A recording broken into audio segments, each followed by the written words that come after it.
নিজে নিজে আশীর্বাদ করে ঠিক করছে, কেউ করেনি, ব্লগার নিজে নিজে আশীর্বাদ করে নিচ্ছে। হ্যালো এভরিওয়ান, তোমাদের সবাইকে বলেছিলাম আগের ভিডিওতেই যে আমাদের ব্লগারের আজকের দিনে আমরা ছোট্ট করে বাড়িতে বার্থডে সেলিব্রেশন করি। কেক কাটিং হয় না আজকে, বিকজ ও হয়েছে 3 তারিখ, বাট জন্মাষ্টমীতে দিতে হয়েছিল বলেই আজকের দিনটা আমরা নিরামিষকে পালন করি। তো আজকের দিনে ব্লগার বসে পড়েছে আশীর্বাদ নিতে, আর ব্লগার নিজে নিজেই নিজেকে আশীর্বাদ করে দিল, কেউ তাকে আশীর্বাদ তখন অবধি করেনি। যাই হোক, ওর জন্য আজকে ছিল এই মেনুগুলো, যেগুলো আমরা ঠাকুরকে দিয়েছিলাম সেগুলোই ওর জন্য তোলা ছিল। আর এই যে ধান দুর্ব নিয়ে ওকে আশীর্বাদ করার জন্য সবার প্রথমে ওর মা ওকে আশীর্বাদ করে দিল। আর ব্লগারের ইচ্ছে হয়েছিল খুব কোল্ড ড্রিঙ্ক খাওয়ার, বাট ওকে শান্তশিষ্ট করে বস করিয়ে রাখা হয়েছে।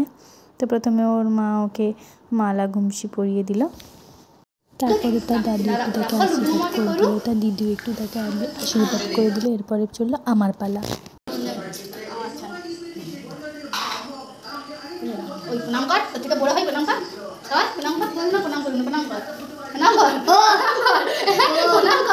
দেখলে আমি প্রণাম করতে বললাম, বাট আমাকে করলো না। তো চলো আজকে ভিডিওটা এখানে এন্ড করছি, দেখা হচ্ছে নেক্সট ভিডিওতে।